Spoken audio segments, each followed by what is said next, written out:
Welcome back. This is the first video in Lesson 3. In Lesson 2, we looked at organizational and managerial strategies for managing employees. We looked at high versus low road strategies at an organizational level, and we looked at 6 different managerial styles ranging from coercive to coaching. Now, the objective of this lesson is to look at different influences on both organizational as well as managerial strategies. So in this video, we're going to focus on external influences on HR strategy. In the second video, we're going to turn our attention inside the organization and look at the importance of organizational strategy. And in the last video, we're going to look at the importance of ideas. So first, external influences on HR strategies. To do this, I'm going to look at 4 different categories. First is competition and consumers, which includes both private as well as public sector consumers. Second, labor markets and demographics. Third, community and legal pressure. And last, technology. So first, competition and consumers. Now, there's an old phrase in labor economics that labor is a derived demand. Labor demand, that is the strength of an employee's need for employees, is derived from employers' competitive positions in their markets for goods, services, whatever their market is. So the labor demand for airline pilots, for example, stems from the role in satisfying customers' demands for flights. As routes, as the types of aircrafts, as passengers' needs change, the demands for different types of pilots changes accordingly, and the need to deploy them in certain ways changes as well. So the need for pilots is derived from the marketplace, the goods and services that the airline is trying to provide. So whatever affects demand for a product or service can influence HR. For example, consumer tastes.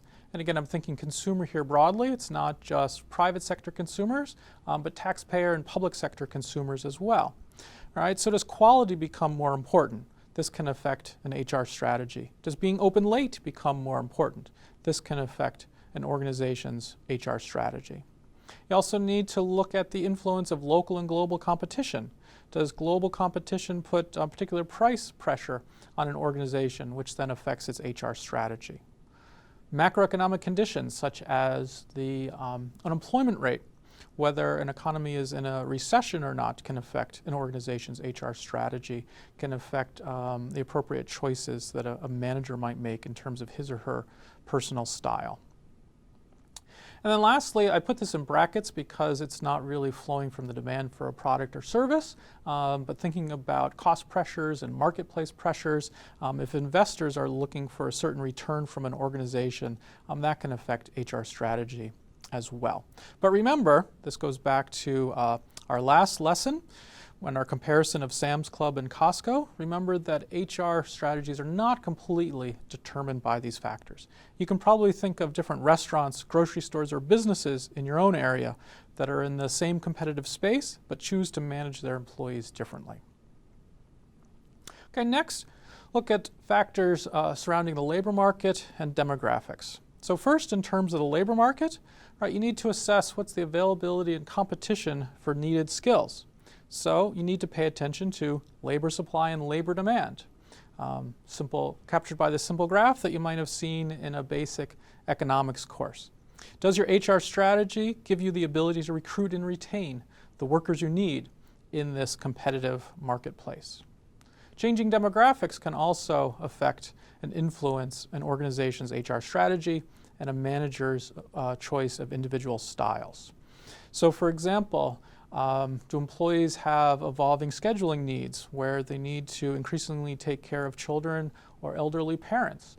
That can affect an HR strategy. Do different generations have expectations for job stability or not? Do they have expectations for autonomy, for flexibility, for certain types of pay? Do they like performance pay or not? Are some workers, some generations looking for benefits, other generations looking for retirement benefits? This can affect HR strategy. And all of this is to say, a good manager and a good organization needs to manage diversity effectively. Now, third, there is legal and social pressure. Laws and regulations also shape HR strategies. Does the law require you to provide certain benefits? Do you have to provide advance notice of scheduling? Do you have to consult with the Works Council? or bargain with a union. Beyond the law, there are also social pressures. Customers or politicians might have ethical expectations of you, such that you treat labor and environment in a certain way. And HR strategies also have to fit with a local culture. So cultural norms can be another influence on HR strategy. Lastly, technology. Is there a skills gap? Do employees have the skills needed to work with technology in your organization? This can influence your HR strategy. Technology might also change expectations around connectivity and autonomy and independence. And so how does that fit with your HR strategy? On the risk side, there's privacy concerns for employees that are shaped by technology and in turn shape HR strategy and managerial choices. On the organizational side, technology raises certain risks. Employees might lose laptops with sensitive data. They might post things on social media. How is that handled by your HR set of policies and practices? And lastly, technology can give different capabilities to HR systems. Does this give you the ability as an organization to outsource certain functions, for example? And how does that fit with your HR strategy? So in conclusion, we've looked at 4 different categories of external influences on HR and managerial strategies.